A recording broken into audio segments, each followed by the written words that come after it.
दोस्तों, रोज़ की तरह अनुलेखनी ब्लॉग में सबका हार्दिक स्वागत है। सबके मंगल भविष्य की कामना के साथ दोस्तों, बड़ों को मेरा नमस्कार, छोटों को मेरा शुभ आशीर्वाद। मैं ठीक हूँ, आशा करता हूँ कि आप सब ठीक होंगे। आज के पंचांग की बात करें तो दोस्तों, आज 28 मई 2024 ज्येष्ठ मास के कृष्ण पक्ष की पंचमी तिथि, और पंचमी तिथि दोस्तों आज 3:23 और उसके बाद जो है षष्ठी तिथि का शुभारंभ हो जाएगा। उत्तराषाढ़ा नक्षत्र आज दोस्तों 9:33 तक है। उसके पश्चात स्वर्ण नक्षत्र का शुभारंभ हो जाएगा।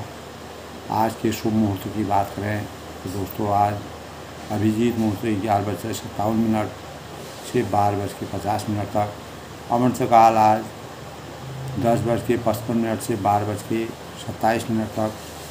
और अमृतकाल की बात करें तो दोस्तों 10:55 से 12:27 तक। और ब्रह्म मुहूर्त की बात करें तो 4:09 से 4:49 तक। तो राहु काल आज दोस्तों 3:46 से 5:29 तक है। आज कोई भी शुभ कार्य करने के लिए बड़ा शुभ मंगलकारी दिन माना गया है, क्योंकि आज ज्येष्ठ मास के कृष्ण पक्ष की बड़े मंगल का प्रथम मंगल के रूप में प्रथम मंगलवार का शुभारंभ है। बड़ा मंगल आज से शुरू होता है दोस्तों ज्येष्ठ मास में। आज का कार्य, आज किसी प्रकार की शुभ कार्य हम कर सकते हैं, केवल राहु काल को छोड़ करके 3:46 से 5:29, यानी आज बहुत ही शुभकारी दिन हमारे ज्योतिष शास्त्र के अनुसार माना गया है। आज का सूर्योदय दोस्तों 5:25 और सूर्यास्त जो है 7:12 में होगा। जैसे कि हम जानते हैं दोस्तों, आज बड़े मंगल का शुभारंभ है। मंगल भवन अमंगलहारी माँ सही जैन जगत गुरारी दीन दयाल समारी हरनाथ हनुमान के ही परसा कर पुनि की नाम राम काज की मेरी नाम मोल कांस। तो मंगल को जन्मे मंगल ही करने मंगलमय हनुमान जय हनुमान। जय हनुमान ज्ञान गुण सागर जय कबीर लोक जागर। राम दूत अतुलित बलधामा अंजन पवन सुतनामा। महावीर विक्रम बजरंगी कुमत निवास सुमत के संग। कंचन वरण विराज सुवेशा आनंद कुंडल कुंजकेशा। हाथ वज्र ध्वजा विराजे कांधे जनेऊ शंकर। शंकर सून केसरी नंदन तेज प्रताप भात। विद्यावान मुनि चातुर राम काज करवे को प्रभु चरित सुनबे को दशिया राम लखन सीता रमसिया। सूक्ष्म रूप धर सिंह दिखावा विकट रूप धर लंक जलावा। विकट रूप रख करके वह लंका में गई, सूक्ष्म रूप धरी। जिस प्रकार का वृत्तांत था उसके अनुसार हनुमान चालीसा का पठन पाठ करने से हमारे जीवन में अनेक प्रकार के संकटों का अंत होता है। तो मंगलवार की प्रकृति दोस्तों उग्र है, और यह दिन हनुमान जी और मंगल ग्रह को समर्पित है। लाल किताब के अनुसार दोस्तों मंगल नेक के देवता हनुमान जी और बड़ के देवता बेताल भूत और जिन्न है। तो दोस्तों इस कार्य में मंगलकारी परिणाम प्राप्त करने के लिए मंगलवार का उपवास रखना हमारे जीवन के लिए बहुत ही हितकारी होता है, शुभकारी होता है। और हनुमान मंगलवार का दिन बजरंगबली को समर्पित और हनुमान जी को सच्चे मन से पूजा सेवा और करने वाले जीवन में कभी निराशा उनको नहीं मिलती है। तो हनुमान जी कलयुग के प्रभावी देवता माने गए हैं। मर्यादा पुरुषोत्तम भगवान राम जी ने हनुमान जी को कलयुग के अवतारी होने का वरदान दिया और सभी प्रकार के कष्टों और संकटों को हरने वाले। संकट कटे मिटे सब वीरा, दोष मरे हनुमत बल वीरा। जय जय जय हनुमान गोसाई, कृपा करूँ गुरुदेव की नहीं। यह सतबार पाठ जोई, छूट ही मन निवास होई। जो यह पढ़े हनुमान चालीसा, हो शक्तिशाली हो। तो इस प्रकार हनुमान चालीसा में दोस्तों 40 चौपाइयाँ हैं, जिनका हम विधि विधान से अगर मंगलवार के दिन प्रातःकाल में अगर हनुमान चालीसा का पाठ करते हैं तो हमको हनुमान जी की कृपा बरसती है। तो ज्योतिष शास्त्र के अनुसार मंगल का व्रत उनके लिए दोस्तों बहुत ही लाभकारी होता है, जो जिनकी कुंडली में मंगल ग्रह कमज़ोर होता है और शुभ फलदायी नहीं रहता है, तो अवश्य ही उनको मंगलवार का व्रत करना चाहिए। मंगलवार के व्रत के दिन किसी प्रकार के भी लोहे के बर्तनों में भोजन नहीं करना चाहिए। हनुमान जी की पूजा से अनेक प्रकार के संकटों का अंत होता है, शक्ति का संचार होता है, साहस और बल की वृद्धि होती है। संकट मोचन देवता के रूप में हनुमान जी को माना गया है और शक्ति के प्रतीक हैं। इस दिन दोस्तों हनुमान जी का जन्म हुआ था और इसीलिए हनुमान जी को मंगल को नमक का सेवन और नहीं करना चाहिए दोस्तों। पश्चिम दिशा शूल है, पश्चिम दिशा को अगर जाना वर्जित है। अगर किसी को ज़रूरी है तो हनुमान चालीसा का पाठ करके और अगर हो सके तो सुंदरकांड का पाठ करके तो क्योंकि मर्यादा पुरुषोत्तम भगवान राम जिनके दूत के रूप में हनुमान जी थे। हनुमान जी को जो भी शक्ति प्राप्त हुई वह जो है पूरे रामचरितमानस में इस प्रकार का प्रसंग बार बार शिव जी और पार्वती जी करते हैं कि हनुमान जी को जो शक्ति प्रदान हुई वो मर्यादा पुरुषोत्तम भगवान राम जी का आशीर्वाद था। तो सात्विक भोजन करना इस दिन श्रेयकर माना जाता है और किसी प्रकार के तामसिक भोजन से हमको बचना चाहिए। उधार लेन देन इस दिन नहीं करना चाहिए। हनुमान जी की आराधना दीपक जलाकर भगवान को भोग लगाना, लड्डुओं का भोग लगाना, बूंदी का भोग लगाना, चमेली का तेल है, तुलसी की माला हनुमान जी को अर्पित करनी चाहिए। और हनुमान चालीसा का पाठ जैसे कि मैंने आपको बताया तो करने से हमारे जीवन में शांति का संचार होता है। तो अनेक इस प्रकार दोस्तों इस दिन जो है ख़ास तौर से नाखून और बाल काटना वर्जित माना गया है। मंगल का अर्थ है कि दोस्तों कुशल या शुभ या मंगल कामना। तो हनुमान जी की पूजा करने का विधान है। हनुमान जी मंगलों के कारक हैं। हनुमान जी की विधि पूर्वक पूजा उपासना मंत्र मनोजवं मारुतं तुल्यं वेगं जितेन्द्रिय बुद्धिमता वरिष्ठम वात आत्मजं गणानां यूथं मुख्यं श्री रामदूतं शरणं प्रपद्ये। यानी ओम नमो हनुमते रुद्रावताराय का मंत्र का जाप करना चाहिए, उसको विधिवत पढ़ना चाहिए। और ओम ऐं भीम हनुमते श्री राम दूताय नमः, ये हनुमान जी का बीज मंत्र है। 108 बार इसका जाप करने से हनुमान जी की कृपा हमारे जीवन में बरसती है और हमारे जीवन में आनंद का उद्भव होता है, आनंद की प्राप्ति होती है, सुख शांति की प्राप्ति होती है। तभी कहा है दोस्तों शंकर सून केसरी नंदन तेज प्रताप महादेव विद्यावान मुनि चारु राम काज कर भी को रघुबर कीनी बहुत बड़ाई तुम मम्मा प्रिया भरत समाई सहर बगन सखावे अष्कंशी परिकंठी आए तुम उपकार सुग्रीव ही की ना। हनुमान जी ने सुग्रीव जी का उपकार किया था। तुम उपकार सुग्रीव ही की ना, राम मिलाए राज पर दे तुमरे मन पे विभीषण माना लंकेश्वर भय सब जग जाना। तुम्हारे मंत्र विभीषण माना लंकेश्वर भय सब जग जाना। युग सहस्त्र योजनमानु हिल्योता इंद्रोपमानु। प्रभु मुद्रिका मेलु माई जय नागे अचर नहीं, दुर्गंका जगत के देती शुभ अनुग्रह राम दुलारी पूर्ण। तो इसी अनुक्रम में दोस्तों आज मंगलवार के शुभ दिन के अवसर पर लंका कांड का प्रसंग चल रहा है और भगवान मर्यादा पुरुषोत्तम भगवान रामचंद्र जी को अंगद जो हैं, अंगद को दूत बना करके रावण को सलाह देने के लिए, रावण को ज्ञान देने के लिए अंगद को रावण के पास भेजा गया। और अंगद और रावण का संवाद जिस प्रकार से होता है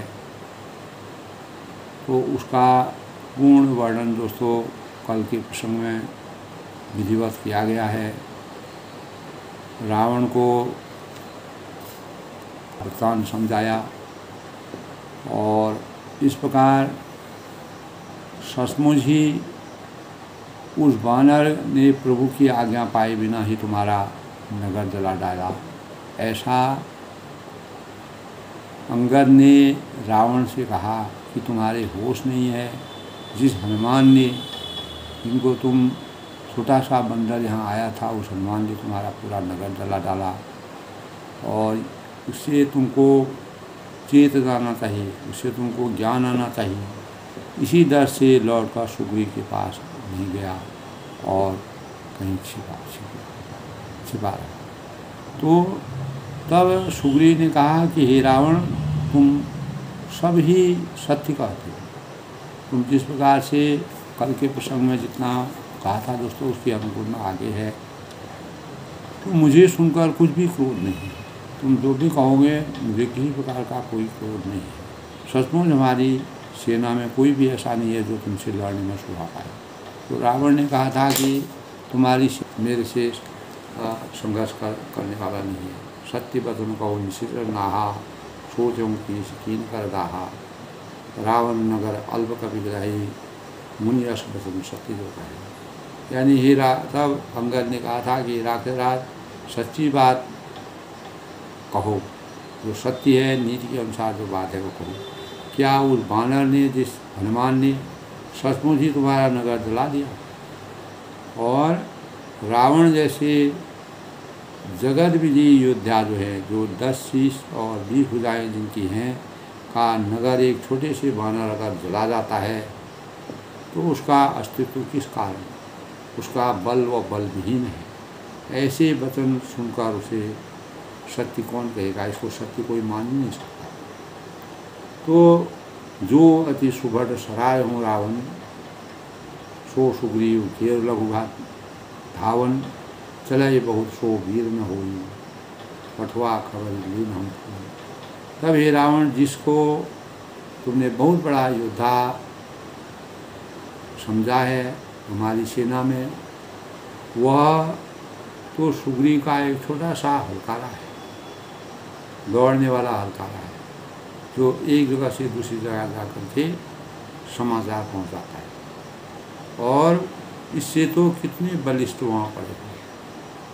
तो वह बहुत चलता है, वीर नहीं है। उसको भी हमने केवल खबर लेने के लिए तुम्हारे पास भेजा था। हमने ये नहीं कि बिना मर्यादित अमर्यादित रूप से तुम सीता जी को वहाँ से उठा। तो सत्य नगर कबूल डरे हूँ, बिनु प्रभु आय सुना। फिर न गए हूँ सुग्रीव ही, ते ही भय रहा। तब कि क्या सचमुच ही उस वानर के प्रभु की आज्ञा के बिना ही तुम्हारा नगर जला डाला? तो मालूम होता है कि इसी दर से लौट कर सुग्रीव के पास नहीं गया। और अच्छी बात। तो सत्य कहें 10 कंड स्वभाव, मोह न सुन को न हमारे कटक शोषण। तो कल के प्रसंग में दोस्तों, हे रावण, तुम सब सत्य कहते हो और मुझे सुनकर यह भी क्रोध नहीं है। सचमुच हमारी सेना में कोई भी ऐसा नहीं है जो तुमसे लड़ने में शोभा पाए। तुम जुगनू के समान हो और मर्यादा पुरुषोत्तम भगवान राम जी सूर्य के समान हैं। ऐसा मंदोदरी ने ही खुद रावण से कह दिया था। कि तुम अस्तित्व विहीन हो, तुम 10-20 भुजाओं का जो घमंड करते हो, मर्यादा पुरुषोत्तम भगवान राम जी के सामने तो कुछ भी नहीं। तो प्रीति विरोध समान समाओ करी नहीं कि जो मृगपद बध के मेडुकनी भल की कहे, यानी प्रीति और व्यय बराबरी वाली से करना चाहिए। कल के प्रसंग में था दोस्तों, नीति और मर्यादा ऐसा करता। किसी कभी भी एक बड़े आदमी को, बलशाली आदमी को कमज़ोर आदमी को नहीं दबाना चाहिए, और एक राजा दूसरे राजा के समांतर अगर हो, उसके बराबर टक्कर का हो, उसी को उससे लड़ना चाहिए, उसी से उसको संघर्ष करना चाहिए, उसी से अपने अपने बल का प्रयोग करना चाहिए। अगर हम सिंह के साथ मेढक की लड़ाई करा दें तो मेढक का कोई अस्तित्व नहीं था, सिंह जंगल का राजा होता है, तो इसका कोई नीति संगत है। तो इस प्रकार नीति की बातों को कहते हुए, अनेक प्रकार के प्रकरण कहते हुए और तुलनात्मक अध्ययन करते हुए, यद्यपि लघुता आराम कहूँ कोई बड़े बड़े दोष, यद्यपि कठिन दशखंड सुनूँ सत्यदात का दोष, यानी यद्यपि तुम्हें मारने में श्री राम जी लघुता और बड़ा दोष भी है, क्योंकि पूरी प्रजा का नुकसान होगा। ये कल के प्रसंग में मैंने बताया था। हे रावण सुनो, क्षत्रिय जाति का गुरु बड़ा कठिन होता है, उसको तुम अभी जान नहीं पाएंगे, उसके मर्म को तुम नहीं समझ पाएंगे। वक्रोक्ति धनुष हृदय धर्म पर 20 रिपु 21 पृथ्वी उत्तर षडनिश मनों काढ़, यानी वक्रोक्ति रूपी धनुष के वचन रूपी बाण मारकर अंगद ने शत्रु का हृदय जला दिया। वीर रावण उन बाणों को मानो प्रत्युत्तर रूपी सरसों से निकाला।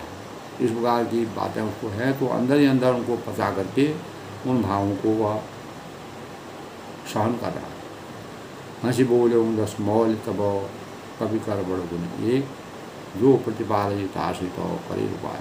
तब रावण कहता है कि बानरों में एक प्रकार की प्रवृत्ति होती है, वह जो है हंसकर बोला, हंसी बोले 10 मौल तब, और बंदर एक बड़ा स्वामी भक्त होता है, गुणशील होता है, कि वह उसे पालता है, जो उसको पालता है उसका वह बड़ा ही उसकी महत्ता करता है, उसका गुणगान गाता है और उसकी चेष्टा के अनुसार चलता है, उसके मनोबल को बढ़ाता है और बड़ा स्वामी भक्त होता है। तो इस प्रकार का प्रसंग दोस्तों कल के प्रसंग में था। तो सबसे बड़ी बात है दोस्तों कि हमारे जीवन में रावण यद्यपि इतना बलशाली था, तो सुखी रहने का जो मंत्र है वह जो है अंगद ने उसको समझाया। तो संसार में अधिकांश व्यक्ति दुखी है, कोई किसी कारण से तो कोई किसी कारण से, और खिन्न है। तो मंदोदरी भी दोस्तों इसी रावण के अभिमान के कारण, रावण के जिद्दीपन के कारण मंदोदरी ने अनेक प्रकार से जो रावण को समझाया था वो भी कुछ नहीं समझाने का उसका कोई फायदा रावण को नहीं हुआ। लेकिन इनमें से अधिकांश दुखों का मूल कारण यही है दोस्तों, रावण का जो दुख अब रावण को शुरू होता है, उसकी आशा, अभिलाषा, अपेक्षा और आकांक्षा की पूर्ति नहीं होती। तो इसका यही अर्थ है कि दोस्तों जिसके पास जितना कुछ है उसे लेकर वह असंतुष्ट है, या उसकी महत्वाकांक्षाएं बहुत हैं, उसकी अपेक्षाएं हैं, वह हमेशा अपने अस्तित्व के अनुसार जीना चाहता है, तो या उसमें संतोष का भाव नहीं है। तो रावण में संतोष का भाव नहीं था, उसे लेकर वह असंतुष्ट है कि वह अपनी छवि को, अपनी महत्वाकांक्षा को कम नहीं करना चाहता है, तो संतोष का भाव नहीं है। तो संग्रह की प्रवृत्ति संतोष न होने का सबसे बड़ा कारण होता है। संतोषम परम सुकून की प्राप्ति नहीं हो सकती है। अगर हमको किसी भी एक निश्चित बिंदु पर अगर हम लोगों की राय मान लें, लोगों की बातें मान लें, तो हमको एक बिंदु पर जो है संतोष की अभिव्यक्ति होगी और हम समझौता करेंगे, अपने विचारों से तालमेल करेंगे। तो व्यक्ति के पास जो नहीं है दोस्तों, उसकी चाह और जितना कुछ है उससे अधिक और कामना रखना व्यक्ति की दुखी करने का प्रमुख कारण है। रावण ने अपने दुखी होने का कारण यही था कि उसमें महत्वाकांक्षा और कठोरता थी, जड़ता थी और जिद्दी स्वभाव था। तो कई बार व्यक्ति दूसरों की थाली से अपनी थाली की तुलना करते हैं। तो रावण जिस प्रकार से जो है राक्षसों से मर्यादा पुरुषोत्तम भगवान राम जी की वानरों की सेना का तुलना करता है तो दुखी होता है, उनकी बल को देखकर, उनके शौर्य को देख कर के, और अंतिम क्षण में वह जो है दुख का एहसास करता है। तो सामने वाले व्यक्ति की थाली अधिक समृद्ध क्यों न हो, अंदर ही अंदर जो है रावण टूट जाता है। ऐसी तुलना करने वाले को सदैव दूसरों की थाली अधिक घिनक जाता है।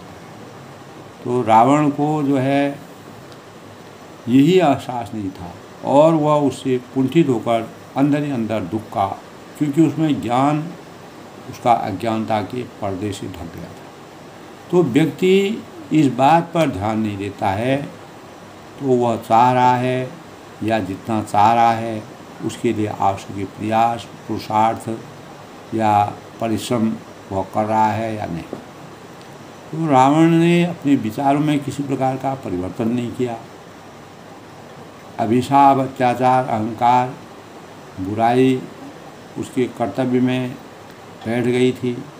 तो इस संबंध में हमें पशु पक्षियों से व्यवहार से शिक्षा लेनी चाहिए। तो पशु पक्षियों से हमको शिक्षा लेनी, रावण पशु से भी वह शिक्षा नहीं ले पाए। तो इसके व्यवहार पर गौर करेंगे, अगर हम सूक्ष्म रूप से पशुओं के व्यवहार को देखें तो कहीं कहीं इस प्रकार के मानव, रावण के जैसे मानव हैं, ऐसे मानवों को भी प्रेरणा प्राप्त होती है। तो संग्रह की प्रवृत्ति का नितांत अभाव होता है। तो दोस्तों उन्हें भी कुछ भी खाने को मिला, केवल उतना ही उपभोग करते हैं जिससे उनकी उदर पूर्ति या सुधा शांति हो। तो रावण जो है अनेक प्रकार की महत्वाकांक्षाओं, अभिलाषाओं और अनेक प्रकार के व्यभिचारों में लिप्त हो गया था। तो इन भावों से दोस्तों यह बात स्पष्ट होती है, इसीलिए रावण जो है सुख का पूरा आनंद अपने जीवन में नहीं ले पाया, क्योंकि वह दूरदृष्टि उसके मन में नहीं थी। तो क्षणिक सुख के लिए उसने अनेक प्रकार के कुभावों का संचय अपने अंतःकरण में किया। तो स्पष्ट है कि दोस्तों यदि हमें संग्रह की प्रवृत्ति का अभाव है या हमारे पास जितना कुछ है उससे हम संतुष्ट हैं, रावण के पास जितना था उसी से अगर वह संतुष्ट रहता तो हम संसार में सबसे सुखी व्यक्ति। तो रावण हमेशा के लिए इतनी बड़ी सोने की लंका थी कि उसमें भी उसको जो है अहंकार उसके अंतःकरण में आ गया, अनेक प्रकार की महत्वाकांक्षाएं छोड़ी, अपेक्षाएं, इच्छाएं उसकी बढ़ती गई, पर स्त्री का हरण करने का उसका मन बना, अनेक प्रकार के अत्याचार किए और छल करके अनेक प्रकार के राक्षसों को, सीता जानकी जी को ले जा करके उसने अनेक प्रकार से भय बस उनको परेशान किया। अतः सुखी रहने के लिए मन में सदैव संतोष के भाव रखने चाहिए। अगर रावण अपने ही राज्य में संतोषम परम सुखों की अनुभूति करता तो परमात्मा जिसको दुख देते हैं उसकी मृत्यु को पहले ही हम देते हैं। तो संतोष का भाव रखने का, संतुष्ट होना अर्थ यही नहीं है कि हम नया पाने का नया प्रयास अथवा समझा करें। तो रावण अगर अपने जीवन को मानवता के अनुसार जीवन जीना चाहता था, इतना बड़ा ज्ञानी था, वेदों का मर्यादा जानता था, शास्त्रों का मर्मज्ञ था, लेकिन अत्याचार, अहंकार और राक्षसी माया में प्रवृत्ति और अच्छा करने की प्रवृत्ति उसके अंतर्गत नहीं आई। तो दोस्तों हम इस मन में संतोष रखकर नया पाने का अगर वह अपने विचारों को बदलता, अनेक प्रकार के दूध जिस प्रकार के उनको समझाने का प्रयास किया तो हमें इस प्रकार के प्रयास करने चाहिए। हमें मन में संतोष रखकर नया पाने या करने का प्रयास करने की चेतावनी चाहिए, अपने को बदलने का प्रयास करना चाहिए। लोगों के भावों को सुन करके, अच्छे भावों को सुन करके, अच्छा ज्ञान प्राप्त करके हमको अच्छा सोचना चाहिए। तो कहा गया है दोस्तों, संतोषी सदा सुखी होते हैं। रावण संतोषी नहीं था, उसको महत्वाकांक्षा उसकी बढ़ती गई। जब आदमी को लगातार कुछ न कुछ प्राप्त होता है, वह अनेक प्रकार की अभिलाषाओं और महत्वाकांक्षाओं में जुड़ जाता है, तो उसको कभी उसका मन कभी नहीं भरता है। तो संतोष से ही सुख की अनुभूति की जा सकती है। तो संतोषम परम सुखम, यानी सुख जीवन की सार्थकता प्रदान करता है। तो मंदोदरी ने इसी असंतोष के कारण मंदोदरी ने रावण को अनेक बार समझाने का प्रयास किया, अपने अस्तित्व की रक्षा के लिए और अपने स्वभाव को बचाने के लिए। लेकिन रावण अज्ञानी बन गया, उसके अंतःकरण में अज्ञान रूपी अंधकार का पर्दा से उसका ज्ञान ढक गया, जिसके परिणाम स्वरूप उसको अनेक बार दूतों को भेजने पर, सलाह देने पर, ज्ञान देने पर भी उसका चिंतन नहीं किया, क्योंकि किसी भी बिंदु पर उसको संतोष की अनुभूति नहीं थी। तो दोस्तों, इस प्रकार जो है आज के प्रसंग में धन्य कीस जो निज प्रभु का जा, जा नाच परे हरि लाजा, नाच कूद करी लोग रिझाई, पतिहित करे धर्म निपुराई। तो बंदर को धन्य है, और रावण खुद ही कहता है कि बंदर को धन्य है जो अपने मालिक के लिए लाज छोड़कर जहाँ तहाँ नाचता है। तो इस प्रकार के जो है गलत ही अभिधारणाएँ रावण की लगातार आती हैं। धन्य की जो नृत्य होगा जा, जहाँ तहाँ नाचे परिहर लाजा, दूसरे की बुराई को सोच रहा है और प्रयास कर रहा है, उस प्रयास का कारण उसका क्या होगा। तो नाच कूद कर लोग रिझाई, और लोगों को रिझा करके मालिक का हित करना चाहता है। ये बंदर का स्वभाव बता रहा है रावण। और पति हित करे धर्म निपुराई, यह उसके धर्म की निपुणता है। ऐसे धर्म में वह जीता है, वो वानर की उपेक्षा करता है। और अंगद स्वाभिमान कब जाती, प्रभु गुण कृष्ण कहे ये बात, मैं गुण गाहक परम सुजाना, तव कटुगत कहूँ कलिकान। तब हे अंगद, तेरी जाति स्वामी भक्त है। रावण कहता है अच्छा है तुम स्वामी भक्त हो, तुम्हारी जाति में है। लेकिन रावण जो है किसी प्रकार से किसी प्रकार का किसी से मेल नहीं करना चाहता है, उसमें समायोजन की क्षमता नहीं है, और एक दूसरे के भावों को सुनने की क्षमता नहीं है, और स्वामी भक्ति उसके अंदर भक्ति के भाव नहीं है। और तू अपने मालिक के गुण इस प्रकार कैसे न बखाड़ेगा। हाँ, स्वाभाविक है कि जो सच्चा सेवक होता है, सच्चा जो परमात्मा का सच्चा दूत होता है, वह सही बात करेगा। तो मैं गुण ग्राहक, गुणों का आदर करने वाला और परम सुजान समझकर इसी से तेरी जली कटी बग कान ध्यान नहीं देता। जो भी तुम बात कर रहे हो, सब बातों को वह निराधार समझ रहा है।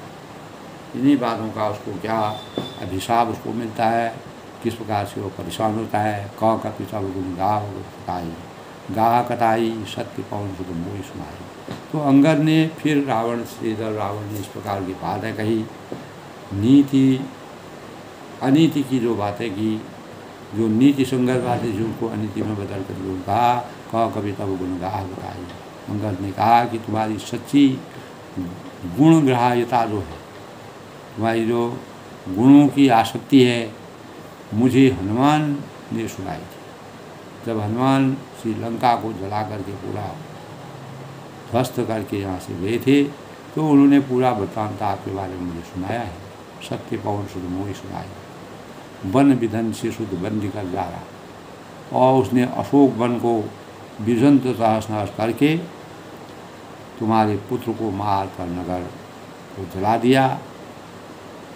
तो भी तुमने अपनी तदभिन्न गे कसुकृत अपकाता, तो भी तुमने गुण ग्राहक के कारण यही समझा कि उसने तुम्हारा कुछ भी अपकार नहीं किया, कोई बुराई उसने नहीं की। तुमने अपना ध्यान ही दिया कि जिस राजा के राज्य में राजा खुद ही सचेत नहीं है, अपनी प्रजा का ध्यान नहीं है, कहाँ क्या हो रहा है उसको कुछ भी पता नहीं है, वो राजा नरक का भागी होता है।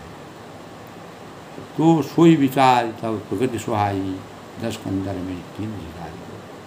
देखो आई जो कसुक भाषा, तुम्हारी लाल में रोश में। यानी तुम्हारा यही सुंदर स्वभाव विचार कर। हे 10 ग्रीव, 10 सिरों वाले रावण सुनो, विचार करके गूढ़ता के साथ मेरी बातों को सुनो।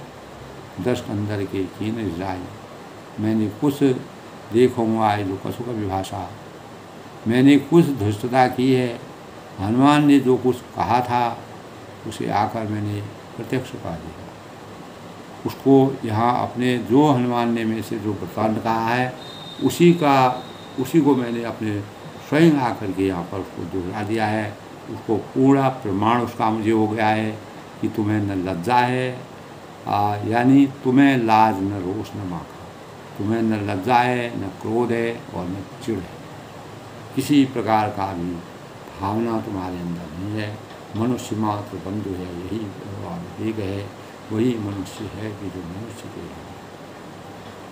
तो मनुष्य वही है जो मनुष्य की वेदना को जानता है। तो मनुष्य अगर मनुष्य की समान ममता के साथ कार्य न करता है वो पशु के समान है। तो जो असीमति पितु खाए की सा कई असबत नहीं सीधा। तो रावण बोला, उनकी बातों पर बोला रावण कि जो असीमति पितु खाए की सा, तो तेरी ऐसी बुद्धि है, तेरी ऐसी बुद्धि है तभी तो तू बाप को खा गया, अपने पिताजी को भी खा गया, और पिता ही खाते हूँ पुनः तो ही। तब वचन इस प्रकार के वाणी को कहकर रावण हंसा। अभी समुद्र पर आग सुनो। अंगद ने कहा कि पिता को खाकर फिर तुमको भी खा डालता, पिता ही खाते हूँ पुनः तो ही। जो तुम मेरे से कह दो कि मैंने पिता को खाया, तो मैं पिता को खा के तुमको भी खा लेता। इस प्रकार की अनर्गल बातें रावण हर बात का उल्टा उत्तर दे करके अंदर ही अंदर वह बहुत ही दुखी है, लेकिन बाहरी मन से इस प्रकार की बातें करता है। अज्ञान रूपी अंधकार जो पर्दे से उसका चिंतन, उसका हृदय परिवर्तन हो चुका है। तो अब ही समुझ पड़ा कुसुमान, तो पिता और परंतु अभी तुरंत कुछ और भी बात नहीं समझ में आ गई। क्या आ गई है? बाल मल भाजन वाले हतौन तो अधम। तब अरे नीच अभिमानी, जब बातें बढ़ते बढ़ते अंगद ने अनेक प्रकार से सुंदर भावों से, सुंदर विचारों से, नीति के अनुसार बातों को, मर्यादा के अनुसार बातों को करके रावण के कुल की रक्षा करने की बातें कही, और रामचंद्र से समझौता करने की बातें कही, और सीता जी को देने की बातें कही। तो रावण लगातार हर बात का उल्टा उत्तर देता है। तब अंगद कहते हैं कि बाल विमल दस भाजन रानी, अरे नीच अभिमानी, बाली के निर्मल यश का पात्र कारण जानकर तुम्हें मैं नहीं मारता, नहीं तो मैं तुमको मार डालता हूँ। और हतम न तो वही अधम अभिमानी, कहूँ रावण जग के लिए। रावण यह तो बता ही कि जगत में कितने रावण हैं। इस संसार में अज्ञान रूपी अंधकार से ढके हुए लोग, अनेकों रावण जगह जगह पर बैठे हुए हैं, जो इस संसार की छवि को, इस सृष्टि की छवि को बुराइयों के अभिशाप के कार्य कर रहे हैं। तो मैं निज सुन लेते, मैंने जितने रावण अपने कानों से सुने हैं और उन्हें सुनो। अब रावण कौन कौन से हैं? अंगद उनका विस्तार से रावण को लज्जित कर रहे हैं। बलि जितन एक गयों पताला, राघुं बाल शिशुन हथशाला, खेल ही बालक मार ही जाई, दया लाग बलि दीन। और वह कहते हैं कि एक रावण ऐसा था जो बाली को जीतने पाताल में गया था और तब बच्चों ने उसे घुड़साल में बांध दिया। एक रावण का नाम तो मैंने ऐसे सुना है, खेल ही बाल मार ही जाए। बालकों ने खेलते उसे जा जाकर उसे मारने लगे। दया लाल बलि दीन छुड़ाए। तब बाली को दया लगी, यानी बलि को दया लगी, तब उन्होंने उसे छुड़ा दिया। मानवता बलि के अंतर्मन में थी, तो उन्होंने उसको इस प्रकार से छुड़ा दिया।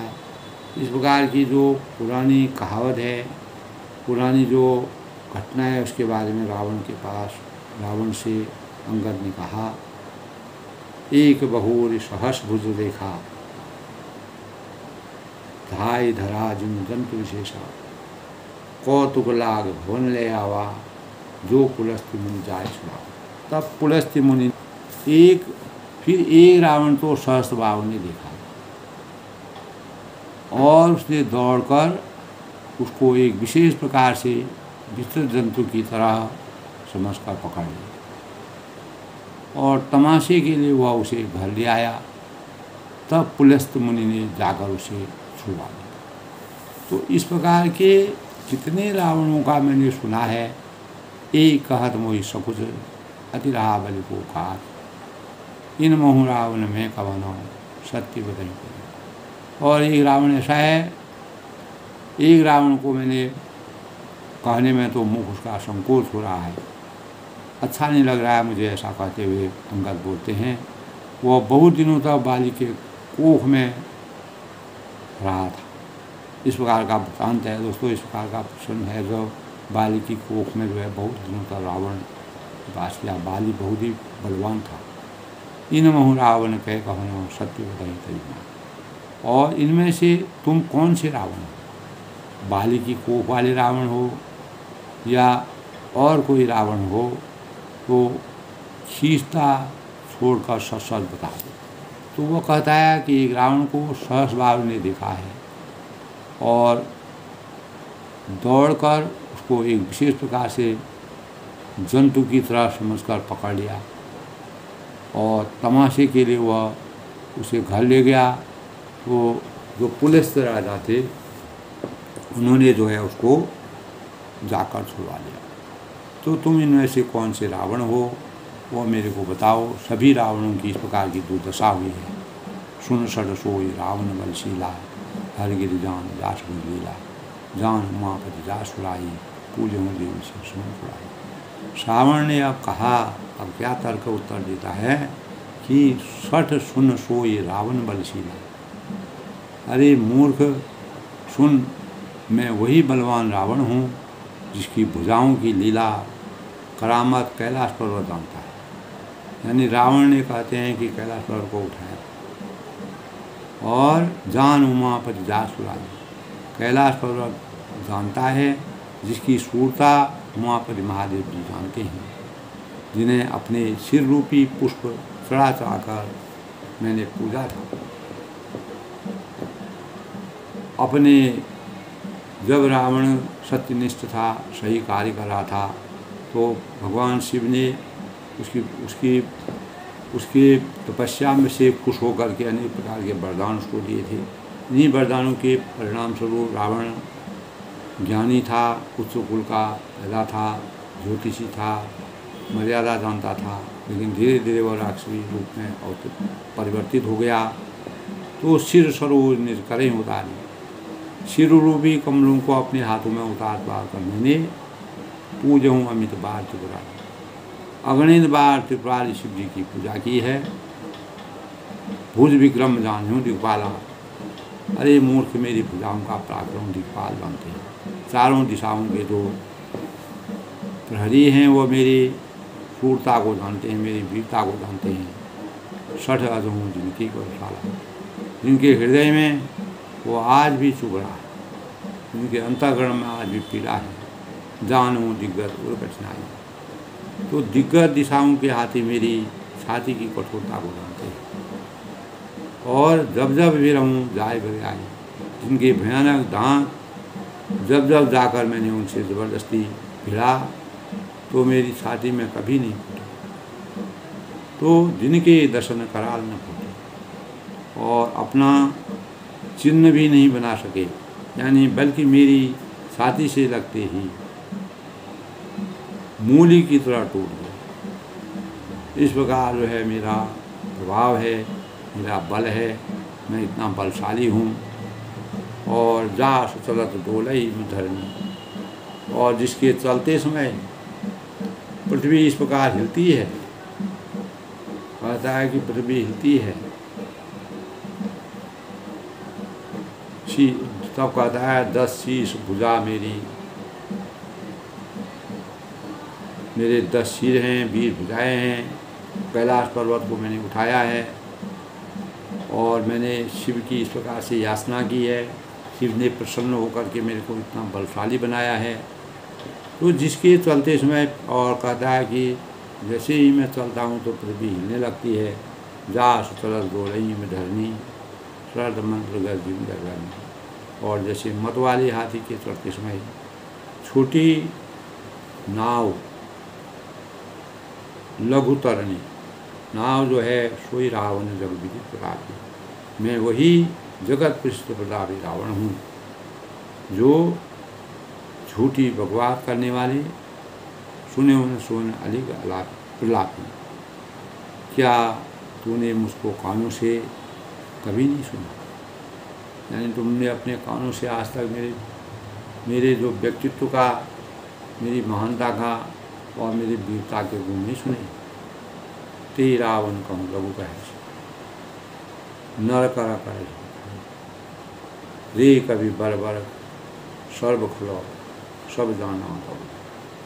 यानी ते रावण का लघु कहे, उस महान प्रतापी और जगत से रावण को मुझे तो छोटा कहता है, मेरी निंदा करता है, मेरे को कमज़ोर समझता है। इस प्रकार से अंगद से रावण ने अपने बल का वृत्तांत कहा। और नर कर करश बखान, और मनुष्य की बड़ाई करता है। रे कभी बर बर खर पर खलो अब जाना कभी जाना। यानी अरे दुष्ट, अंगद से कहता है कि अरे दुष्ट असभ्य तुच्छ बंधर, यानी रे कभी बरबर खर्प खर तुच्छ बंदर अब जाना तो जान।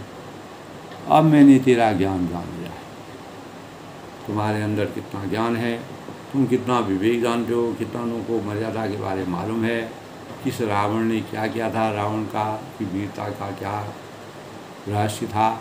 वो अपने मुँह अपनी बातें कर रहा है, अपने मुँह अपना ही वर्णन कर रहा है, अपने मुँह तुम आप नहीं करना। तो इस प्रकार से जो अज्ञान रूपी अंधकार से उनके अंतःकरण में अपने वर्चस्व के कारण, अपने आधिपत्य के कारण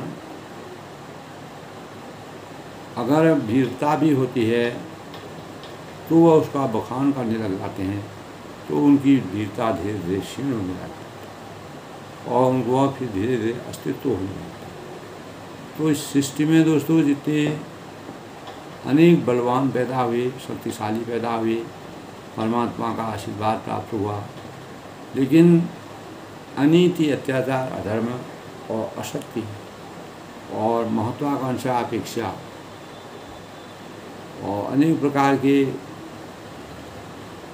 जो कुछ हूँ मैं ही हूँ, अहम ब्रह्मास्मि, जिसके अंतःकरण में घुस जाता है, उसकी गति जो है रावण के समान ही होती है। तो इसी प्रकार रावण यद्यपि वीर था, शूर था, विद्वान था, वेदों की मर्यादा जानता था, ज्योतिष जानता था, लेकिन अनीति पर चला गया, अधर्म पर, अधर्म की नीति को चला गया, राक्षसी कुल को पूर्ण रूप से उसने गलत प्रकार के कार्य करने। तो दोस्तों जब हम अपने जीवन में सब कुछ भूल करके अपने अच्छे बुरे के भावों को भूल करके गलत रास्ते का चयन करते हैं, तो वही रास्ता हमारे जीवन के लिए अभिशाप बन जाता है। उसी रास्ते में हमको खराब बीजों का संचार मिलता है। वही रास्ता हमारे लिए कांटों की सेज बन जाता है और जिससे हम अनेक प्रकार की पीड़ाओं में अपने जीवन का अंत देखते हैं। इसीलिए रावण की जो अभिमान था, जो घमंड था, सब कुछ होते हुए भी इसी प्रकार का प्रकरण दोस्तों दुर्योधन ने भी अपने व्यक्तित्व में किया। माया, मोह, लोभ, मोह, महत्वाकांक्षा और अन्याय के पथ पर चलकर दुर्योधन ने धृतराष्ट्र को जब माया मोह की अभिव्यक्ति ने घेर लिया था, पुत्र मोह उनके अंतःकरण में आया था, तब उन्होंने पांडवों से अत्याचार करना शुरू किया। उसी अत्याचार को समाप्त करने के लिए भगवान श्री कृष्ण ने का अवतार लेने की आवश्यकता पड़ी और उन्होंने यदा यदा हि धर्मस्य ग्लानिर्भवति भारत अभ्युत्थानम् अधर्मस्य तदात्मानं सृजति। तो धर्म की रक्षा करने के लिए जब अर्थ का अनर्थ हो जाता है, जब इस पृथ्वी मंडल में, इस धरती पर अन्याय और अधर्म बढ़ जाता है, तब परमात्मा बार बार मानव रूप में अवतरित होकर के इस संसार के अत्याचार को समाप्त करते हैं और सत्य पर असत्य पर सत्य की विजय के प्रमाण के स्वरूप जिस प्रकार में ज़्यादा भगवान रामचंद्र ने अनेक प्रकार के मानवीय लीलाओं को करते हुए और मानव जीवन में चेतना की जागृति करते हुए और हनुमान और अंगद के द्वारा रावण को जिस प्रकार से समझाने का प्रयास किया गया, रावण की पत्नी मंदोदरी ने अपने सुहाग को बचाने के लिए रावण से जिस प्रकार से याचना की, लेकिन रावण पर किसी का भी कोई प्रभाव नहीं पड़ा और अंततो गत्वा उसका अंत होता है दोस्तों। तो परमात्मा जिससे विपरीत हो जाते हैं वो फिर सही रास्ते पर नहीं आ पाता है। इसलिए रावण जो है अज्ञान रूपी अंधकार से ज्ञान रूपी प्रकाश की पराकाष्ठा को प्राप्त नहीं कर पाया, मर्यादा पुरुषोत्तम भगवान राम जी का आशीर्वाद नहीं प्राप्त कर पाया और मजबूर होके और पूरे मानवता को ध्यान में रखते हुए और मर्यादा और आदर्श के भावों का संचार करते हुए मर्यादा पुरुषोत्तम भगवान राम जी ने इतनी नीतिगत बात जो अंगद ने रावण को समझाई, तब भी वह जो है तर्क करता रहा, लेकिन वह किसी की बात नहीं मानी। जो हम कोई भी मानव है, जब उसका अंत आने वाला होता है तब वह जब गीदड़ की मौत आती है दोस्तों वह शहर की तरफ भागता है। यही भाव जो है रावण के लिए हुआ। तो दोस्तों आज के प्रसंग में हम अपने चरित्र को किस प्रकार से सही रखना चाहिए, सबके मंगल भविष्य कामना के साथ सब लोग सुखी रहें, खुश रहें और राम के नमस्कार पाठ करते रहें। इसी से हमारा जीवन सार्थक है।